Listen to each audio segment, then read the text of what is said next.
Hindi ko alam kung paano ako mag-uumpisa. Hindi ko alam kung paano ko sasabihin. Hanggang ngayon mabigat pa rin. Ilang linggo na rin. Pero hanggang ngayon, hindi pa rin ako nakakalimot. Miss na kita. Ito lang naman yung mga ginagawa ko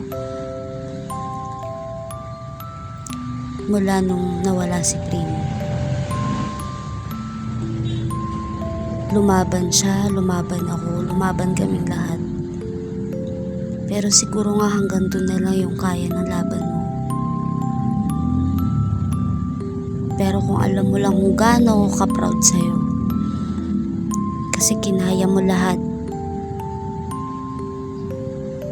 Kung alam ko lang, sana binigay ko lahat ng best ko. Sana tinodo ko pa yung energy sa pag-aalaga sa'yo, sa pagbabantay sa'yo.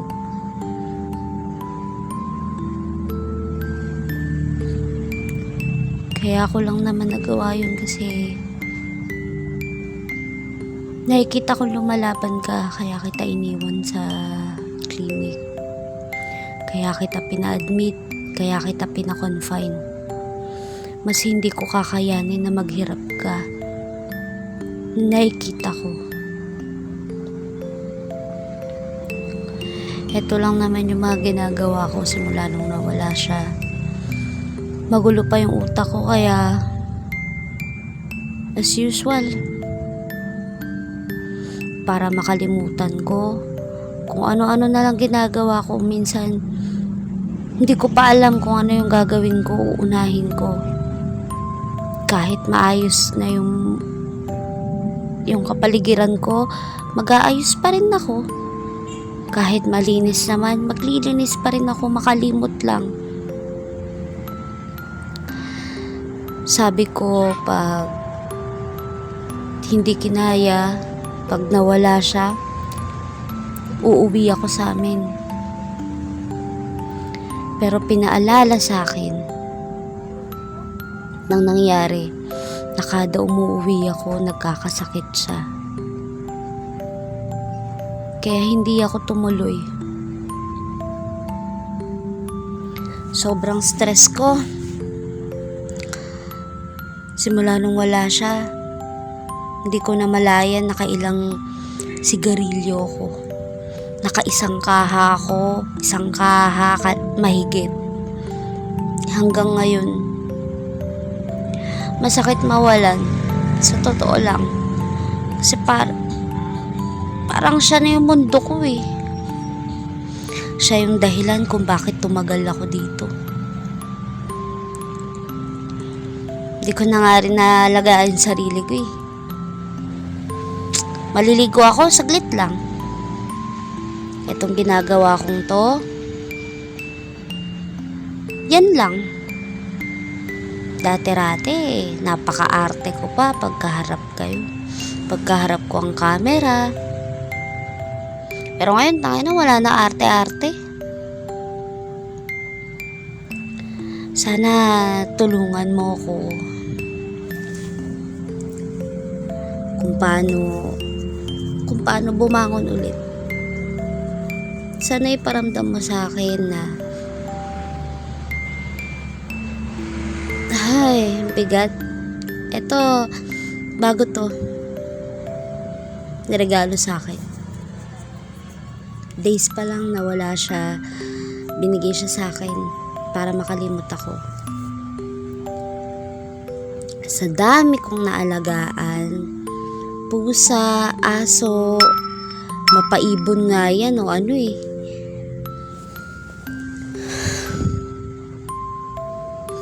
Halos lahat sila minahal ko, inalagaan ko. Dami kong aso, dami kong pusa. Pero iba si Primo. Sabi ko nga, ginawa ko siyang mundo eh.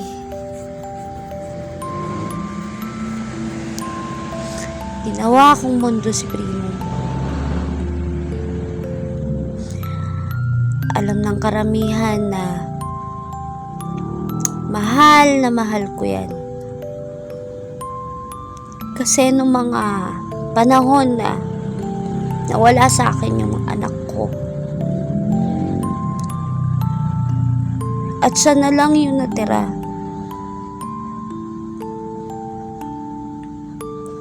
binuhos ko sa kanya lahat. Pag umuwi ako, napapabiyahe ako, agad-agad pa uwi. Pag may nararamdaman siya, pag matamlay siya, kahit malayo yung biyahe, sige. Ganun ko siya kamahal. Hanggang ngayon, masakit pa sa akin. Patawa-tawa nga lang ako eh. Patawa-tawa lang ako ngayon. Pero hindi nila alam, durog na durog ako. Sabi nila, okay lang yun para hindi na siya maghirap doon na. Oo, okay lang yun. Pero paano ako? Paano ang mama, Primo?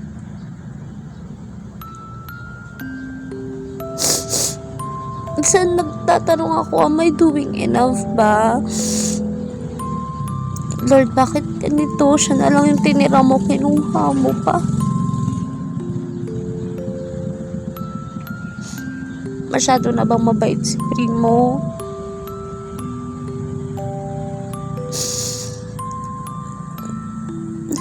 Dinisiplina ko lahat ng alaga, Lord, para hindi sila mangagat, hindi sila mang-ano ng ibang tao, hindi sila maging aggressive pa. Tutuwa nga sila kasi kahit na mga pitbull yung mga yan, kahit na mga bully yan, kahit na may mga lahi yung alaga ko, natutuwa sila kasi ang babait nila. Pero bakit naman? Ginagawa ko naman lahat ng best ko, pero bakit ganun? Ayaw mo ba na nahihirapan siya? Sana binigyan mo ako ng sign. Hindi ako naging ready eh. Hindi ako prepared. Hindi ko pa siya kayang bitawan. Abang ginagawa ko to, etong video na to, sabi ko, ipe-prepare ko yung mga sasabihin ko, yung mga message ko kay Primo. Pero hindi ko pa rin maiwasan na tumating ako sa point na ganito habang pinapanood ko.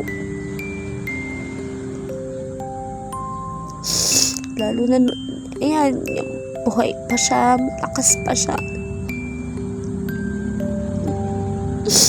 Okay lang sana kahit ako. Alam mo talaga, Lord, kung ano yung kahinaan ko. Sa mga may galit sa akin dyan, alam nyo na yung kahinaan ni Donna.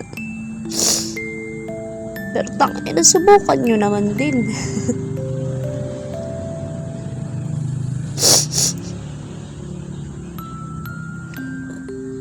Mula nung bata ako, hanggang sa ganito tumanda na ako, dito ko lang sa kanila ibinuhos lahat.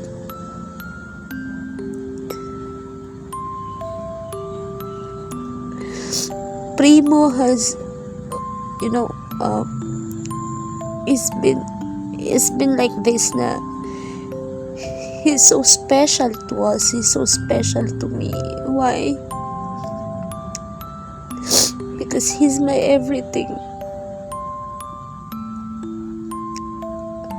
I'm risking my life. I'm risking everything just to save him.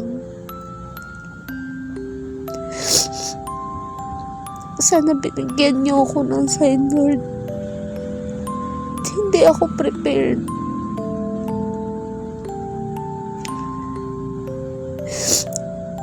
Sabi ko, okay, naka-move on ako. Sabi ko pa sa post ko,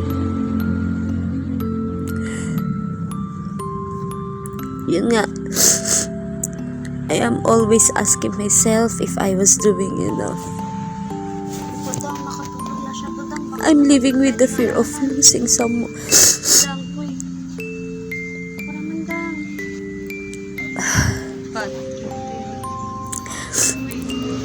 Losing someone we love that deeply is a pain. Pero hindi ko inaakala na losing Primo would hurt even more. Which is true. Nung nawala siya, like, there hasn't been a single morning where I woke up without tears falling from my eyes. Every moment feels heavy and every thought of him breaks me all over again, paulit-ulit. Trinay ko na lumingon from the brighter side, which is true.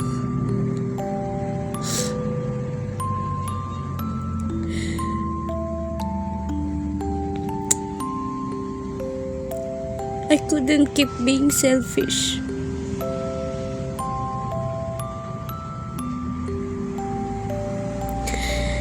Sabi ko sa post ko, maybe this was the finally time for me to let go, because he deserves happiness. He deserves to run, play, and be free without needles, without medicines every 4 hours, 6 hours, 12 hours, without pain, without suffering, and he deserves peace. Pero hindi ko kinakaya. Hindi ko kaya tumingin sa mga pictures niya, sa mga videos niya. Hindi ko pa kaya.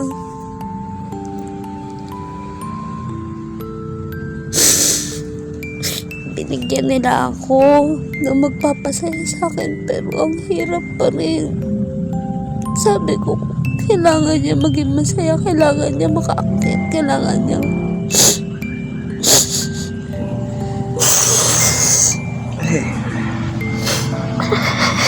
So, itong gamit mo. hindi. Bakit nalululog? Kailangan siya. Wait.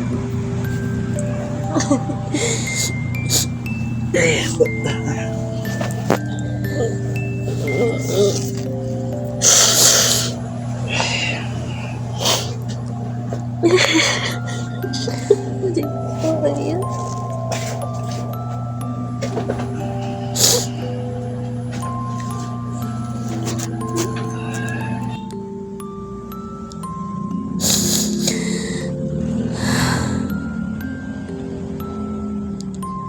So, yung unang gabi, pangalawang gabi, nahirap ako. Pangatlong araw, nawala akong tigil, kakaiyak.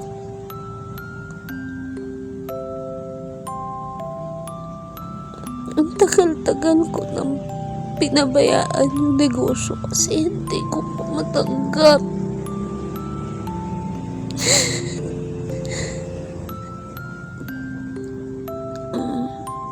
Pero kailangan ko maging matatag pa.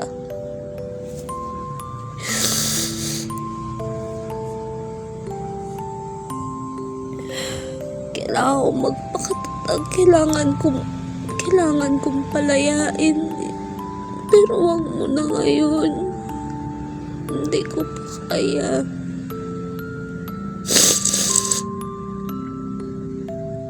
Wala nga akong pakialam. Kahit napapabayaan ko negosyo. Ang hirap kasi.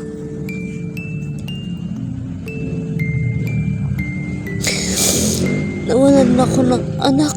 Nawalan ako ng best friend. Nawalan ako ng pahinga. Nawalan ako ng lahat.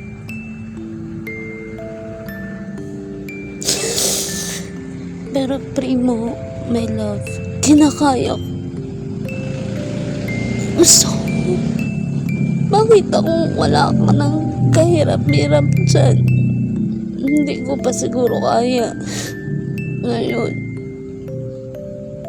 Pero bigyan mo naman ako ng kahit yung araw, yung kahit pwede pa ngayon na lang. Ngayon mo na lang akong bigyan ng pagkakataon na hindi ka na pahirapan, na hindi na kita isipin. Pero alam mo na hindi ko kaya. Alam mo yan, Primo. Miss ka na ni Donna. Bawat sulok ikaw yung nakikita ko. Hindi ako kumakain. Kain ako konti-konti lang. Minsan nakakaya akong hindi kumain ng 2 araw.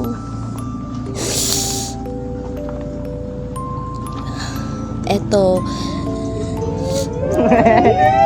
Bam bam!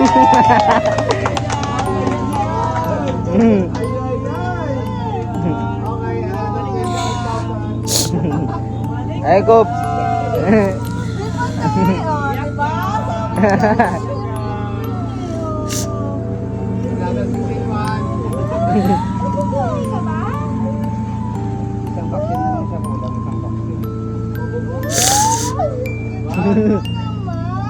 Yung pinakamakulit na ulit!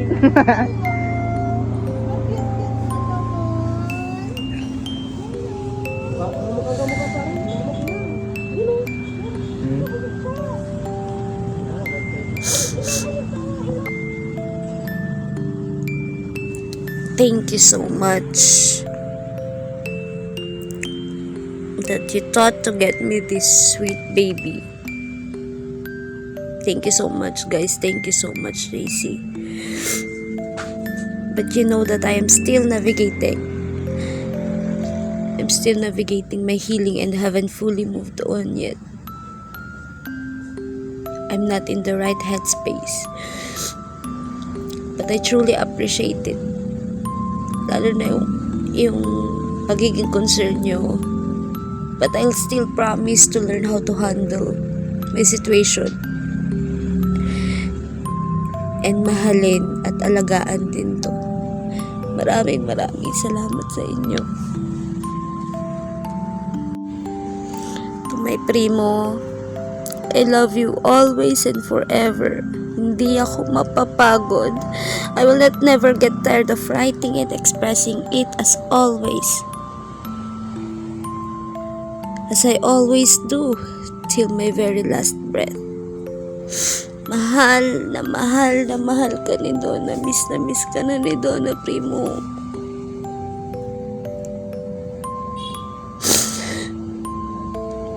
No more pain, Primo. No more pain, my love. I love you.